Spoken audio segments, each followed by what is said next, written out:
Now we are going to talk about data sources. Okay, every like you do on an Instagram or Twitter, every email you read or send or write, every swipe of a MasterCard you buy, whether it was from your grocery store or from websites, everything in Twitter, even if you saw the tweet, you just saw the tweet but you didn't like it, you didn't retweet it, you didn't comment on that tweet, you just saw it, that's considered as a views. So that's a data source. Every single click you click, that's a source of data.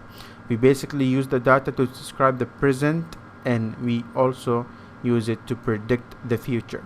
Then we have types of data. We have quantitative, which is, I will call it by numbers, and then we have qualitative, I'll call them categorical. Okay, we'll take examples. Quantitative deals with numbers and they can be measured. Qualitative, they describe the thing and they can be observed, like seen, but they cannot be measured. We'll take an example here. Same data.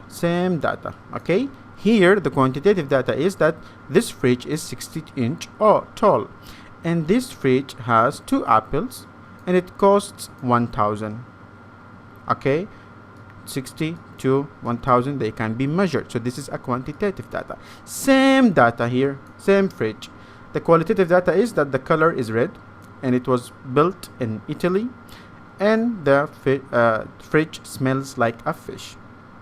Okay, I hope this simple example explains the difference between quantitative and qualitative data.